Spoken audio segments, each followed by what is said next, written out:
Zekthor stood on the bridge of the warship Dreadmaw and watched Earth grow larger in the viewport.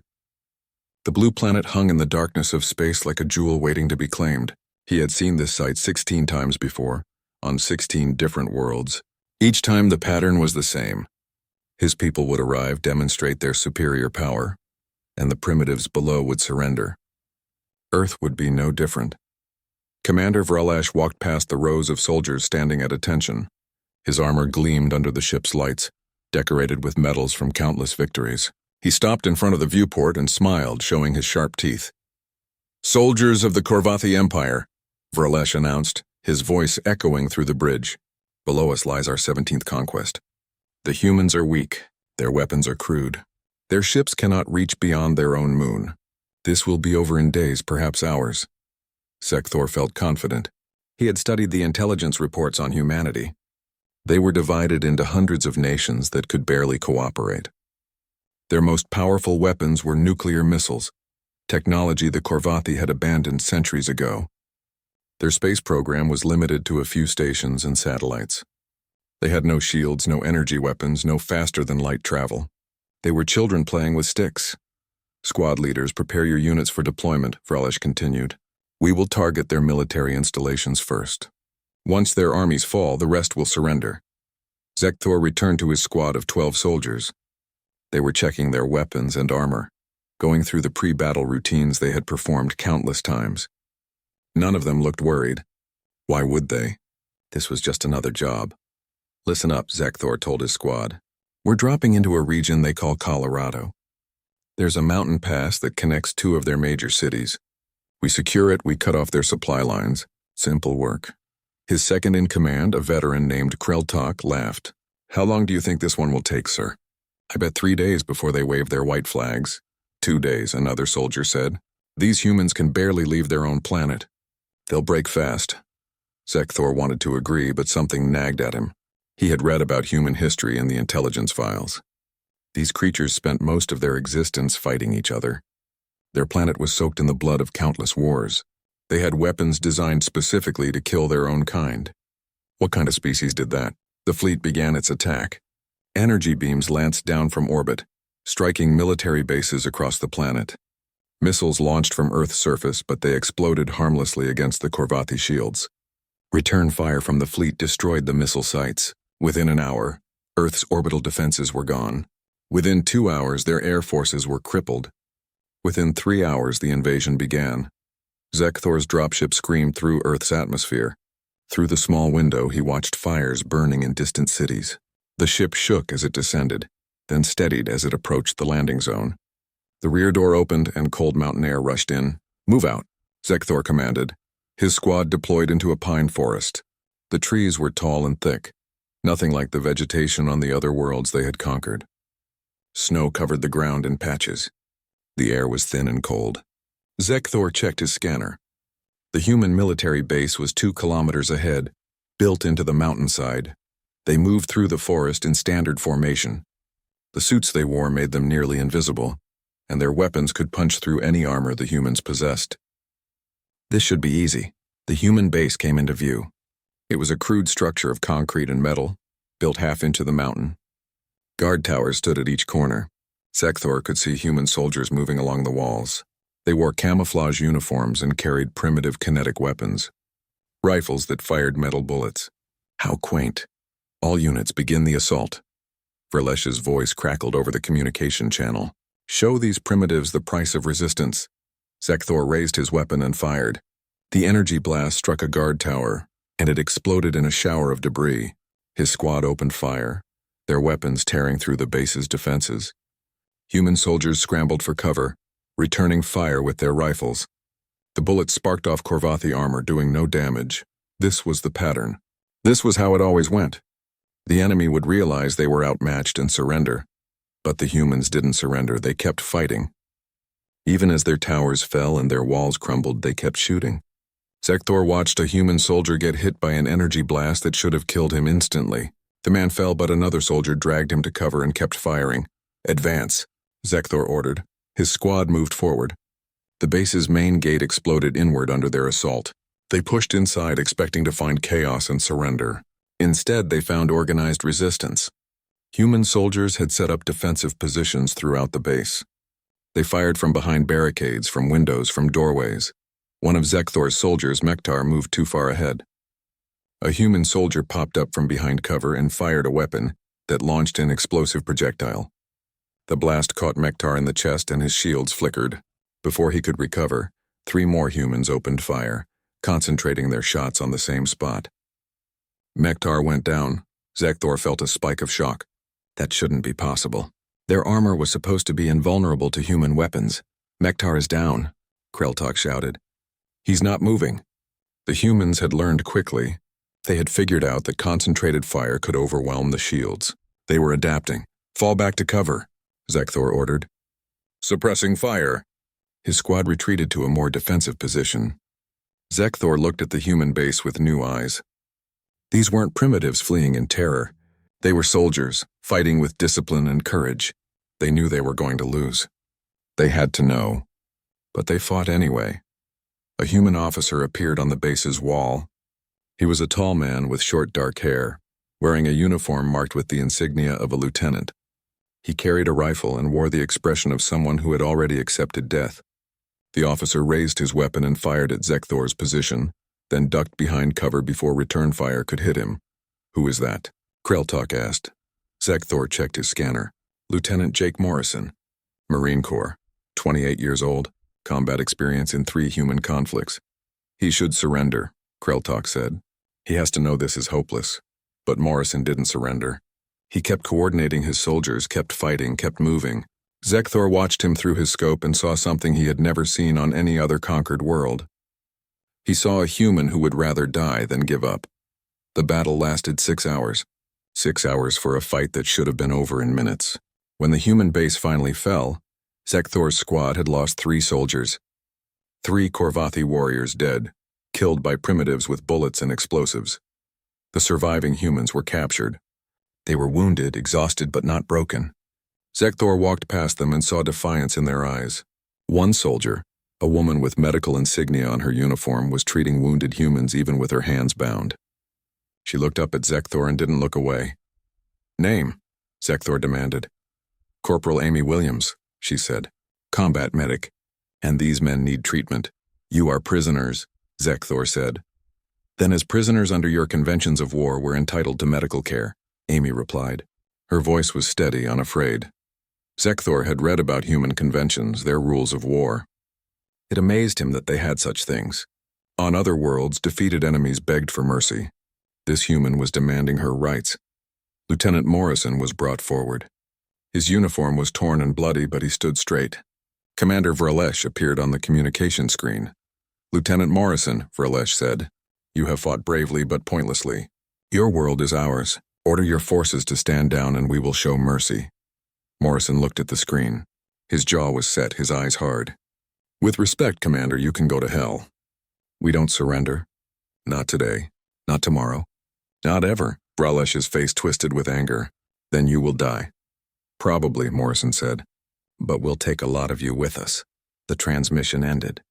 Zekthor looked at the human lieutenant and felt something he had never felt before on a conquered world. He felt uncertain. These humans were supposed to break. They were supposed to realize resistance was futile and accept their fate. But Morrison's eyes told a different story. They said this was just beginning.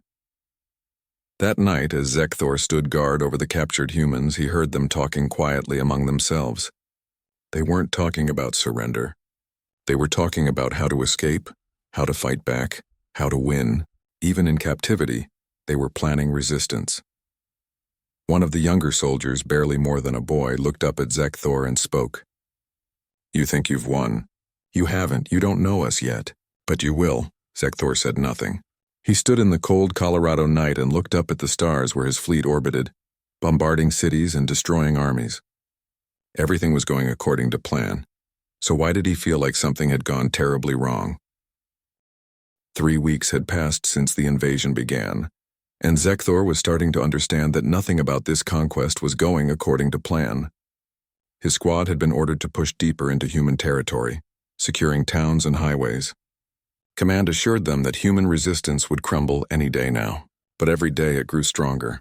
The mountain town ahead was called Pinewood, Population 2,000 before the invasion. The intelligence report said most civilians had fled, leaving behind only a small group of human soldiers.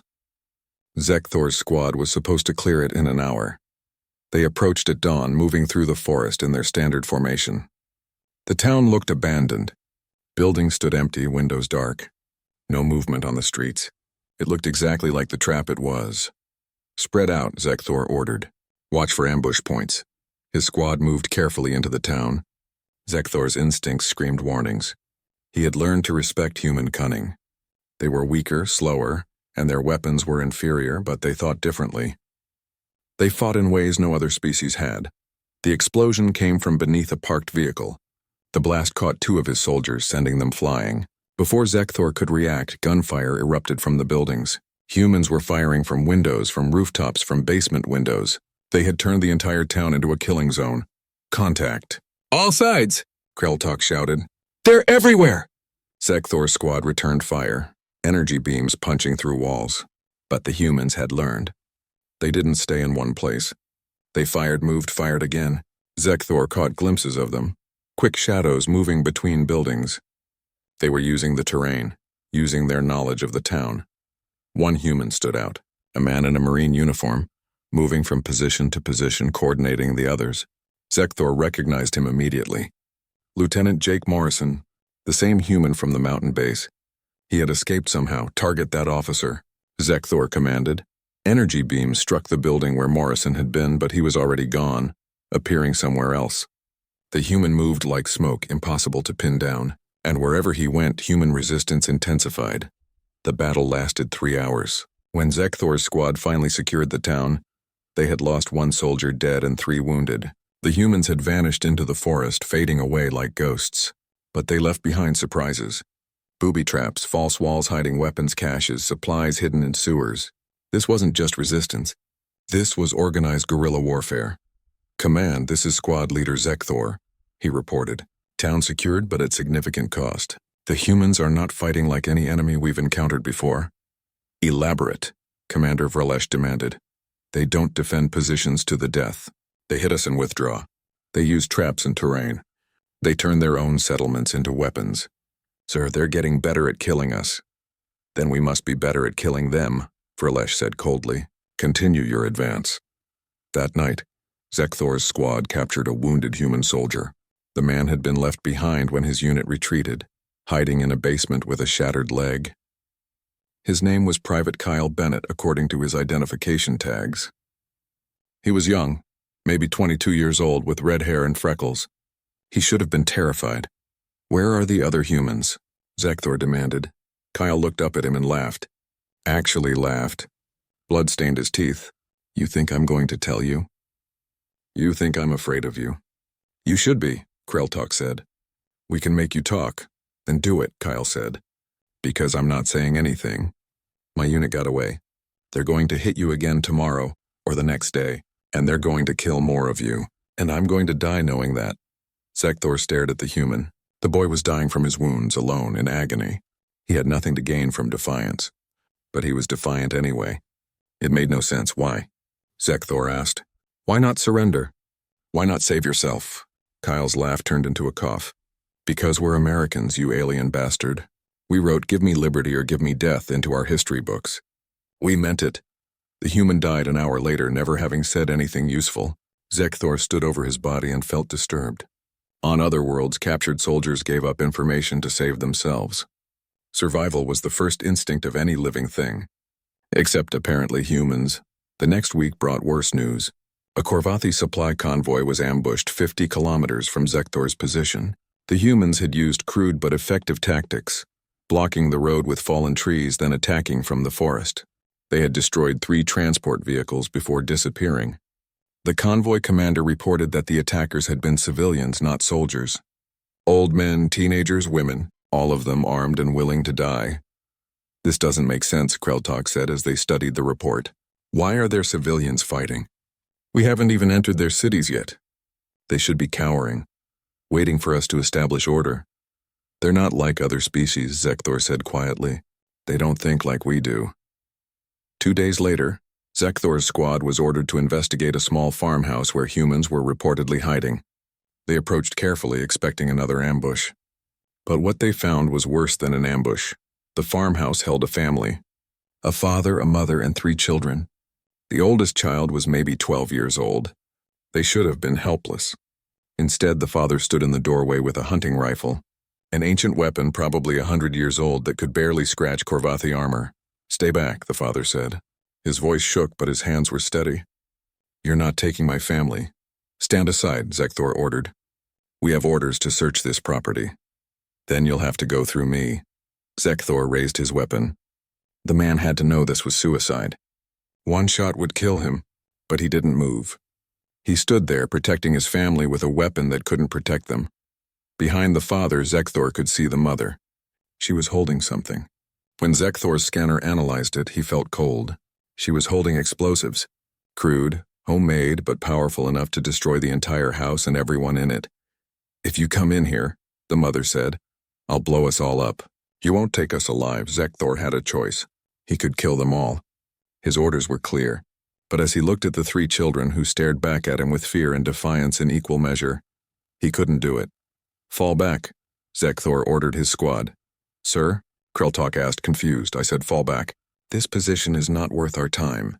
They withdrew. As they left, Zekthor looked back at the farmhouse. The father was still standing in the doorway, still holding his useless rifle. The family survived because Zekthor couldn't bring himself to kill children. But he knew other Korvathi commanders wouldn't hesitate. That same day, Zekthor received reports that changed everything. A major Korvathi base in Asia had been attacked by human forces. The humans had somehow stolen Korvathi vehicles and used them to break through the defenses. The base had been destroyed, its supplies seized. Hundreds of Korvathi soldiers were dead. Commander Vralesh addressed the entire invasion force that night. His voice was angry, demanding answers. "How are we losing ground to these primitives? Our technology is superior. Our training is superior.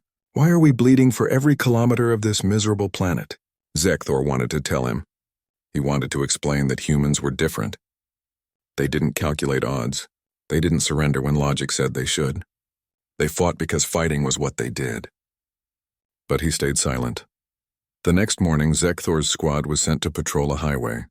They found a convoy of human refugees fleeing the war zone, civilians in vehicles carrying whatever they could save. Commander Vralesh's orders were to detain them for questioning. As Zekthor approached the convoy, he saw a woman standing beside a truck. She wore medical scrubs with bloodstains on them.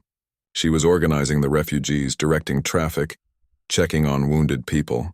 Zekthor recognized her immediately. Corporal Amy Williams, the medic from the mountain base. She had escaped too, their eyes met.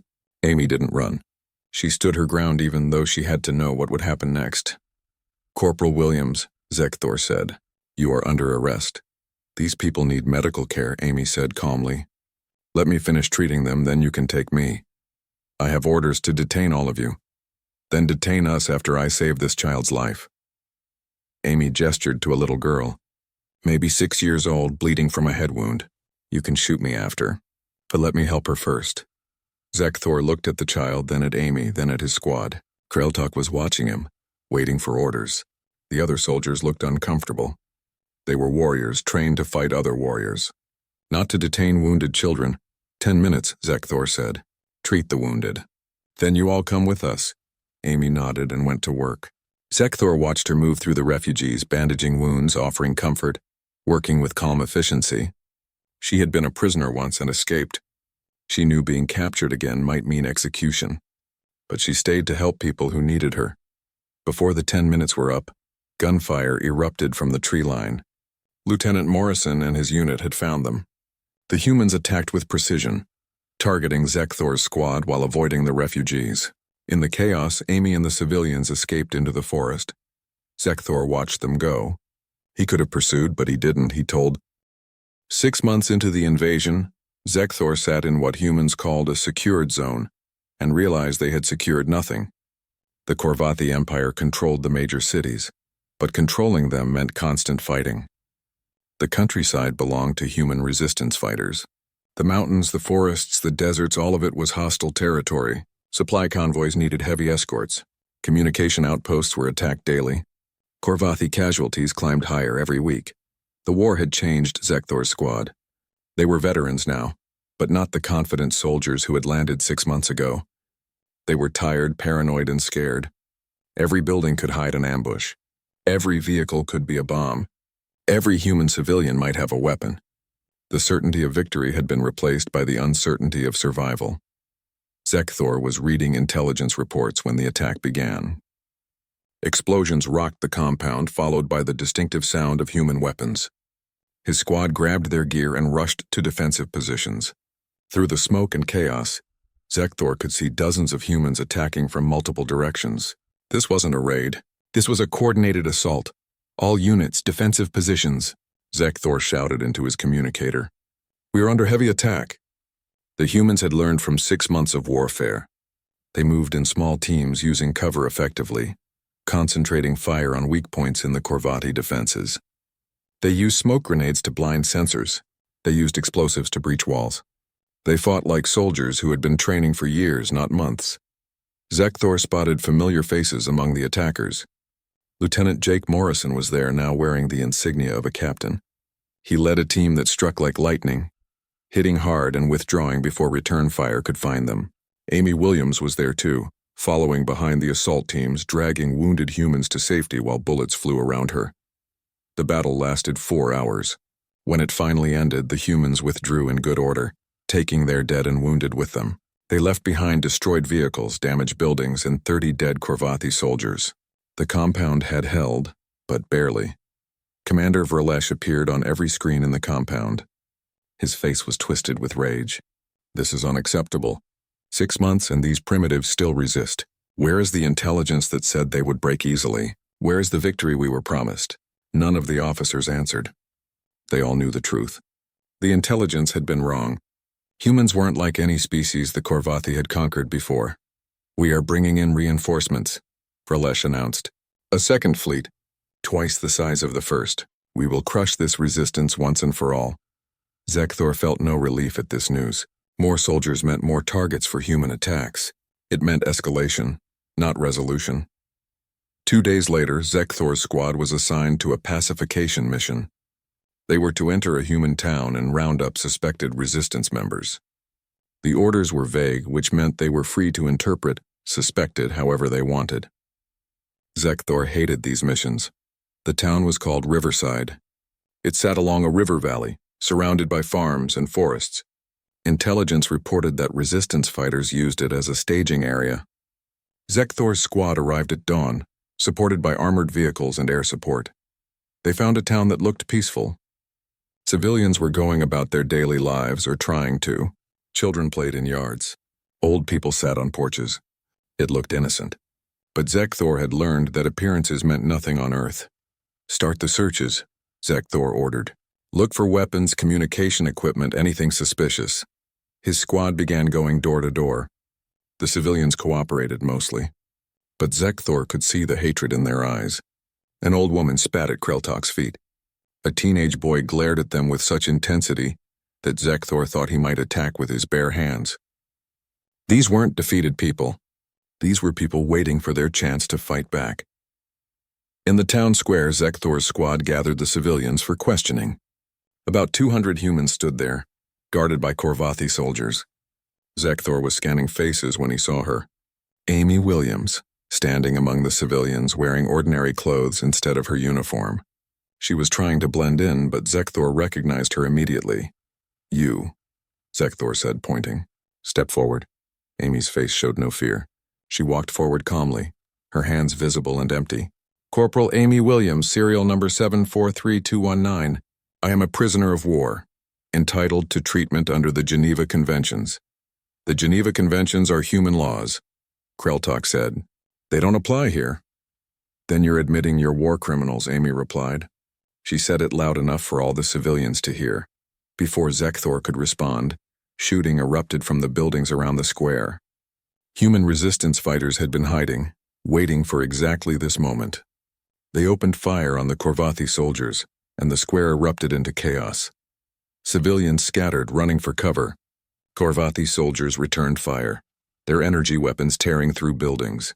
In the confusion, Zekthor saw Jake Morrison leading an assault team into the square. They weren't trying to win the battle. They were trying to rescue Amy and the other civilians. Concentrate fire on that unit, Zekthor ordered, pointing at Morrison's team. Energy beams struck all around Morrison, but he moved with the confidence of someone who had survived too many battles to fear death. His team laid down covering fire while civilians ran to safety. Amy was helping people escape, directing them to safe routes even as bullets and energy beams flew past her head. Zekthor had a clear shot at Morrison. One pull of the trigger and the human commander would be dead, but something made him hesitate. Morrison wasn't just a soldier. He was a symbol. He was proof that humans could survive anything that Korvathi threw at them. Killing him wouldn't end the resistance. It would make him a martyr. The battle ended with Morrison's unit escaping along with most of the civilians. Zekthor's squad had suffered casualties, including 2 soldiers seriously wounded. The town was damaged but not destroyed. The mission had accomplished nothing except proving once again that humans would fight anywhere, anytime. That night, Zekthor was ordered to report to Commander Vralish's headquarters. He expected punishment for letting Morrison escape. Instead, he found the commander studying maps of Earth, looking older and more tired than Zekthor had ever seen him. Squad leader Zekthor, Vralish said without looking up, "You have fought humans longer than most. Tell me honestly, can we win this war?" Zekthor considered lying. Then he decided to tell the truth. "No, sir. Not the way we're fighting it." Vralish's head snapped up. "Explain. We conquer territory, but we can't hold it. We kill their soldiers, but more appear. We destroy their cities, and they fight from the ruins. Sir, every other species we've conquered wanted to survive. Humans want to win. There's a difference. So what do you suggest? Withdrawal? I suggest we consider negotiation." Vralish's laugh was bitter. "Negotiation? With primitives? The Empire does not negotiate. We conquer or we destroy. Then we may have to destroy Earth completely, because these humans will never surrender." Vralish dismissed him. But as Zekthor walked back to his quarters, he intercepted a communication that changed everything. The message was encoded from deep space. The second Korvathi fleet had arrived in the solar system, but there was more. The fleet was bringing something called a final solution weapon, a planet killer. Zekthor spent that night researching what he could about such weapons. The Korvathi had used them twice before. On worlds that refused to surrender, the weapon would make Earth uninhabitable, killing everything on the surface. It was genocide on a planetary scale. He thought about the family he had let escape from the farmhouse, about Kyle Bennett dying with defiance on his lips, about Amy Williams staying to help wounded strangers, about Jake Morrison fighting impossible odds with impossible courage. All of them would die. Every human would die. Zekthor made a decision that night. He had been a loyal Korvathi soldier for 20 years. He had followed orders without question. But if those orders meant the extinction of an entire species, a species that had only wanted to protect their home, then the orders were wrong. He began gathering intelligence. Locations of Korvathi command centers, shield frequencies, supply routes, everything the human resistance would need to strike back effectively. It was treason. If caught, he would be executed. But Zekthor had seen 6 months of human courage. The least he could do was find some courage of his own. The next morning, Zekthor volunteered his squad for a patrol near known resistance territory. Kreltok looked at him suspiciously. "Sir, that area is extremely dangerous." "Why would we volunteer?" "Because we're soldiers," Zekthor said, "and because it's our duty."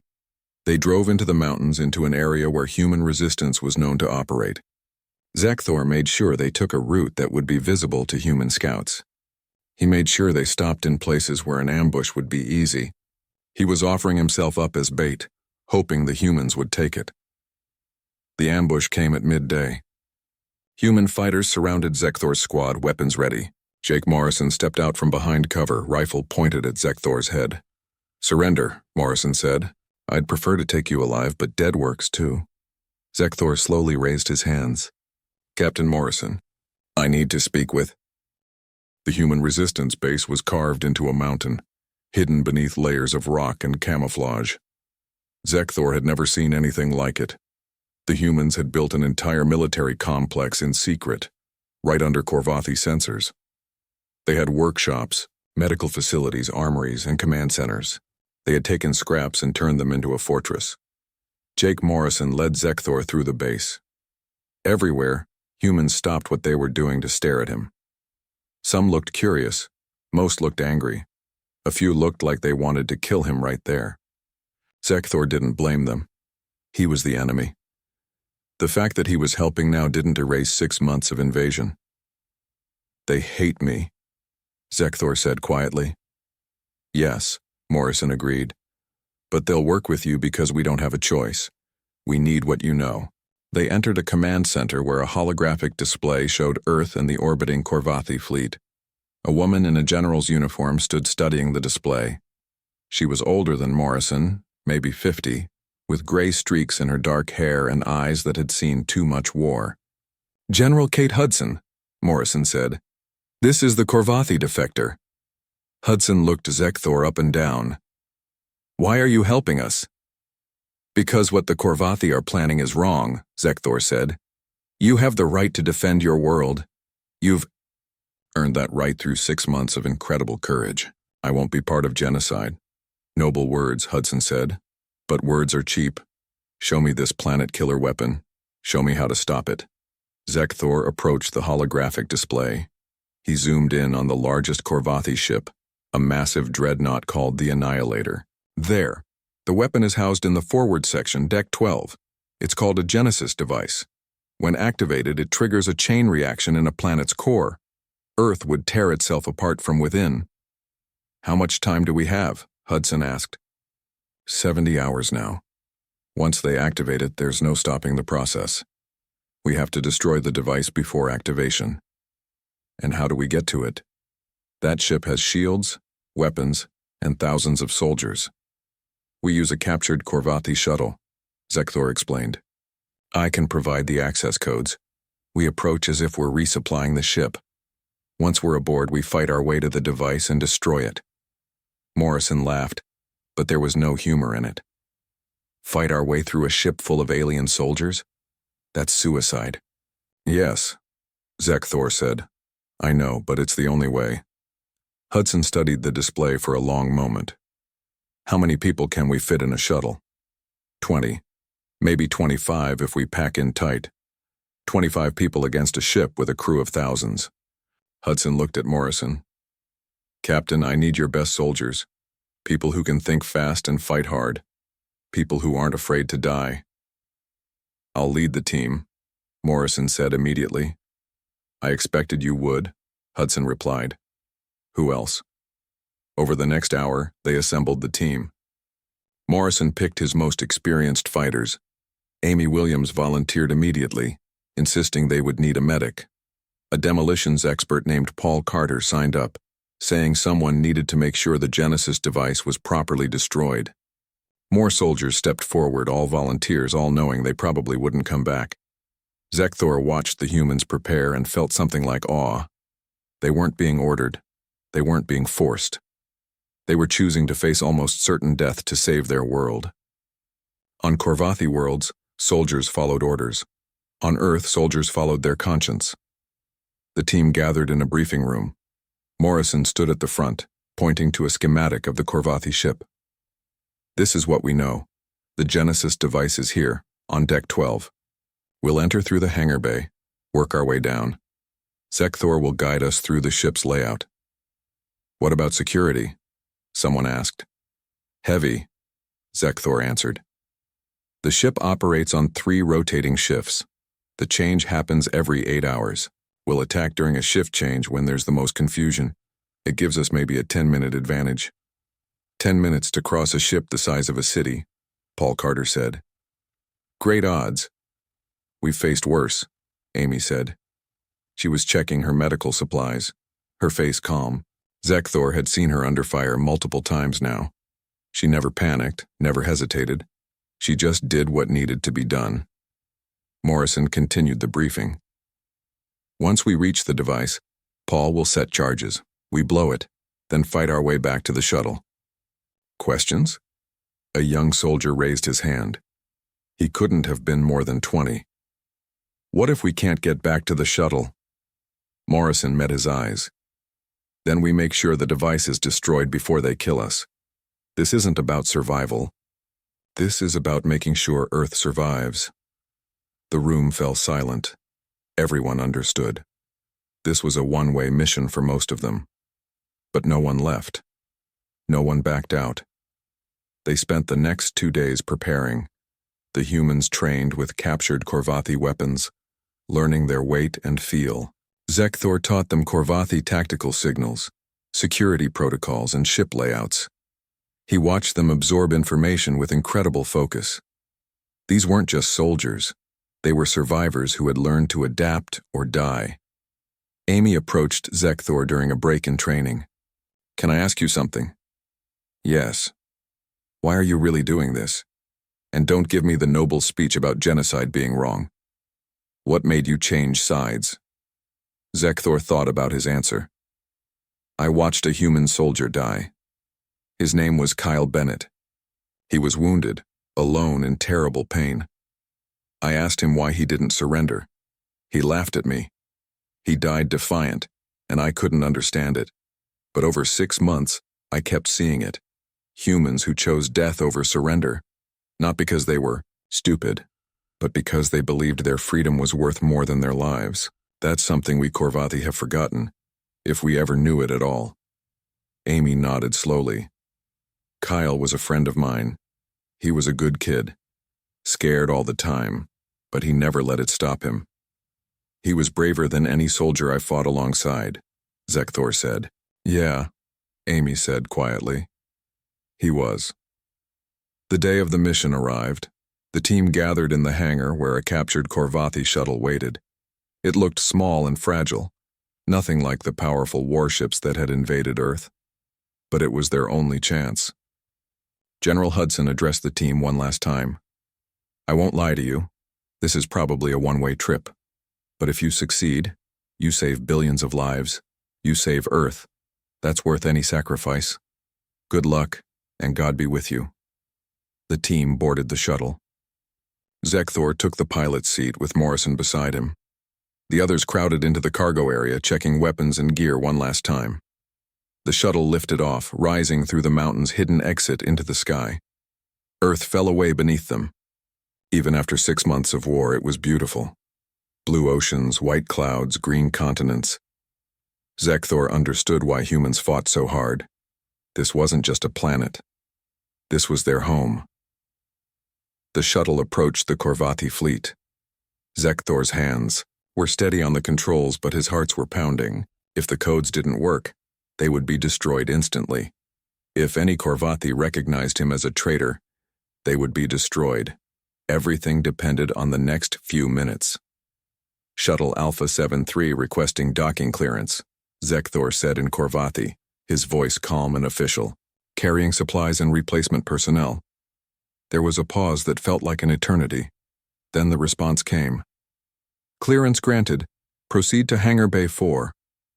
The shuttle slipped through the energy shields and entered the massive hangar. Korvathi ships filled the bay, being serviced and resupplied. Soldiers and technicians moved about their duties. Everything looked normal. The shuttle landed. The rear door opened. Morrison's team stepped out, walking confidently like Korvathi soldiers. They wore captured armor that hid their human features. As long as no one looked too close, they would pass. "Stay together," Zekthor said quietly. "Move like you belong here. Don't make eye contact unless necessary." They crossed the hangar, heading for the lift that would take them down to Deck 12. A Korvathi officer approached, and Zekthor's blood went cold. It was someone he knew. Commander Dralmek, a veteran who had served with Zekthor on 3 previous conquests. "Zekthor?" Dralmek said, surprise in his voice. "I thought you were planet-side. What are you doing here?" Zekthor's mind raced. He couldn't let Dralmek raise an alarm. But Dralmek was an old friend. They had saved each other's lives more than once. "Special assignment," Zekthor said. "Can't talk about it." Dralmek studied him, then looked at the soldiers following Zekthor. His eyes narrowed. "Those aren't Korvathi, the way they move, their proportions. Those are humans." "Dralmek, please," Zekthor said quietly. "Walk away. Pretend you saw nothing." "You're a traitor," Dralmek said, his hand moving toward his weapon. Zekthor was faster. He grabbed Dralmek's arm, stopping him from drawing. They struggled for a moment, old friends locked in combat. Zekthor didn't want to kill him, but he had no choice. The fight was brief and brutal. When it ended, Dralmek lay dead at Zekthor's feet. The humans had formed a protective circle, weapons ready. Other Korvathi had noticed the disturbance. "Run!" Morrison shouted. The mission had gone loud. Alarms blared throughout the ship. Korvathi soldiers rushed toward them. Morrison's team opened fire, their stolen weapons cutting down anyone who got close. They fought their way to the lift, Amy providing covering fire while dragging a wounded human soldier. The lift descended, and for a few seconds, they had a reprieve. Everyone. Zekthor stood alone in the corridor, his weapon ready as the blast doors sealed behind him. Through the small window, he could see the humans running toward the hangar. Jake Morrison looked back one last time, raising his hand in salute. Zekthor returned it. Then the humans were gone and he was alone. The Korvathi soldiers came around the corner, at least 30 of them. They stopped when they saw Zekthor blocking their path. Some of them he recognized, soldiers he had fought beside, friends he had shared victories with. "Traitor," one of them said. "Stand aside." "No," Zekthor replied. "You're not going through. Then you'll die." "I know." The explosion that destroyed the Genesis device shook the entire ship. The deck lurched beneath Zekthor's feet. Alarms screamed even louder than before. Secondary explosions followed as Paul Carter's charges triggered a chain reaction through the weapon systems. The Dreadnought Annihilator was dying. Zekthor smiled. The humans had done it. Earth was safe. But what happened next changed everything. One of the Korvathi soldiers, instead of attacking, lowered his weapon. Then another did the same. They were staring past Zekthor, at the destruction behind him. "The planet killer is destroyed," one soldier said. He sounded shocked. "Those humans actually did it." "They destroyed the most powerful weapon in our fleet," another added. "How is that possible?" The soldier in front, a commander named Vektal, looked at Zekthor with something like understanding. "You helped them. You knew they could succeed?" "Yes," Zekthor said. "Because in 6 months I learned what you haven't. Humans don't quit. They don't surrender. They don't accept defeat. And that makes them more dangerous than any weapon we possess." Before anyone could respond, the ship lurched again. The explosions had damaged critical systems. The Annihilator was listing, its orbit decaying. Over the ship's communication system, orders came to abandon ship. Vektal made a decision. "Fall back. Let him go. We have bigger problems." The Korvathi soldiers withdrew. Zekthor stood there, amazed to still be alive. He ran toward the hangar, hoping the human shuttle was still there. It was. Morrison had waited, the shuttle's engines running, ready to leave the moment Zekthor appeared. Amy was at the door, gesturing frantically for him to hurry. Zekthor jumped aboard as the shuttle lifted off, escaping the dying dreadnought seconds before it exploded. The shuttle raced toward Earth, pursued by a few Korvathi fighters. But something strange happened. The fighters broke off their attack. More ships were pulling back, retreating from Earth's orbit.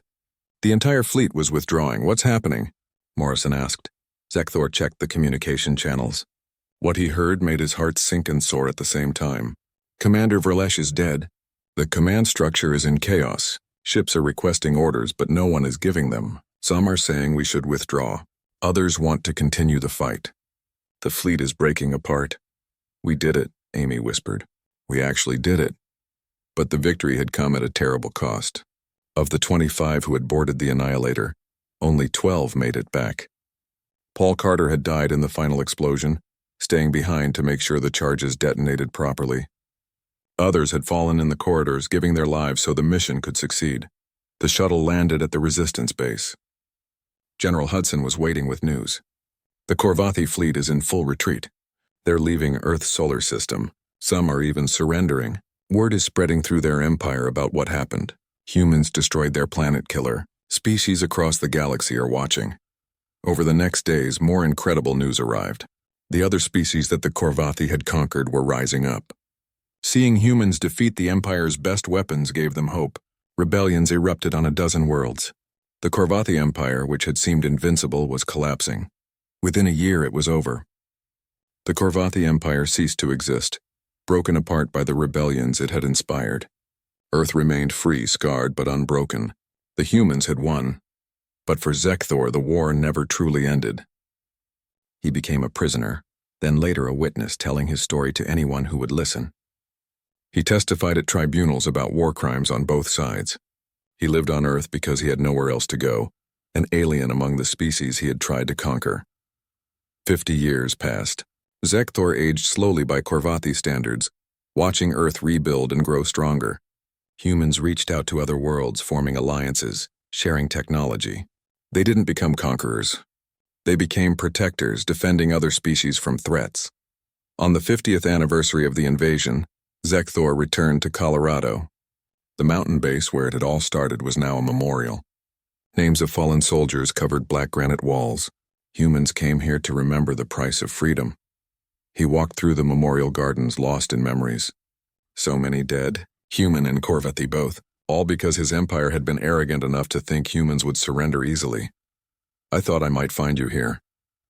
Zekthor turned. Jake Morrison stood behind him, now an old man with white hair and a general's stars on his uniform. Beside him was Amy Williams, her hair gray but her eyes still sharp and kind.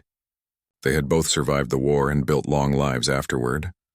General Morrison. Dr. Williams, Zekthor said. I come here every year. To remember. So do we, Morrison said. He walked to the wall and touched a name. Kyle Bennett. The young soldier who had died rather than surrender. I think about all of them. Wonder what they would have become if they'd lived.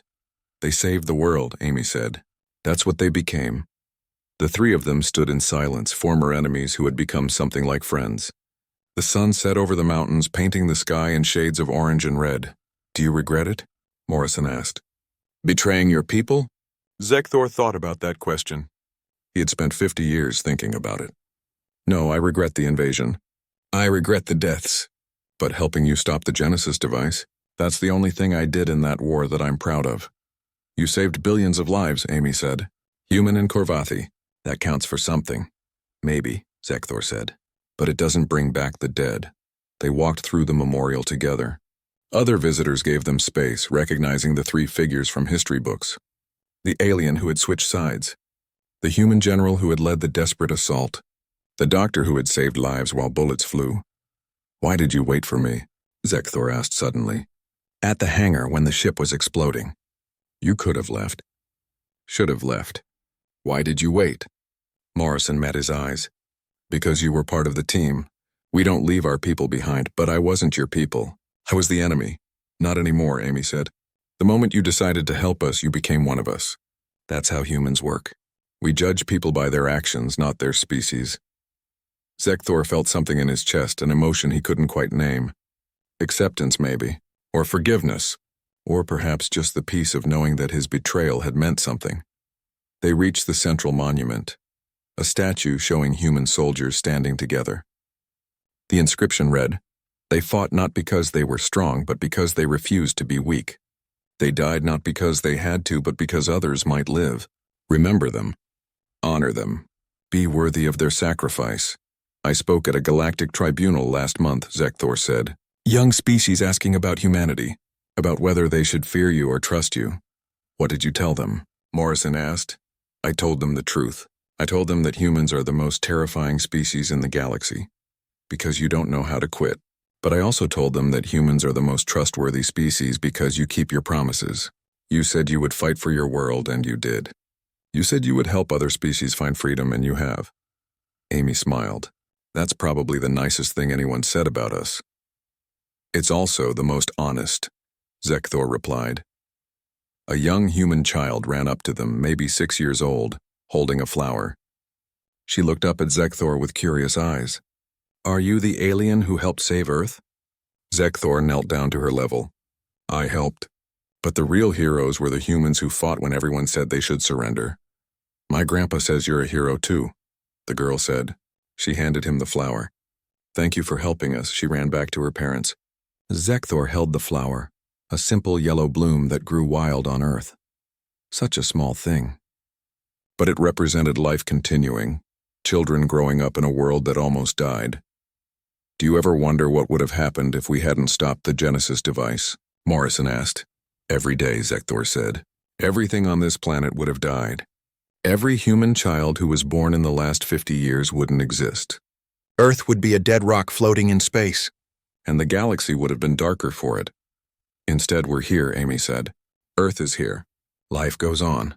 They stood together as the sun finished setting. Stars appeared in the darkening sky. Among those stars were worlds that humans had helped liberate, species that had found freedom because Earth had shown them it was possible. I want to tell you something, Zekthor said. Something I've never said before. The Korvathi Empire taught me duty, discipline, and strength.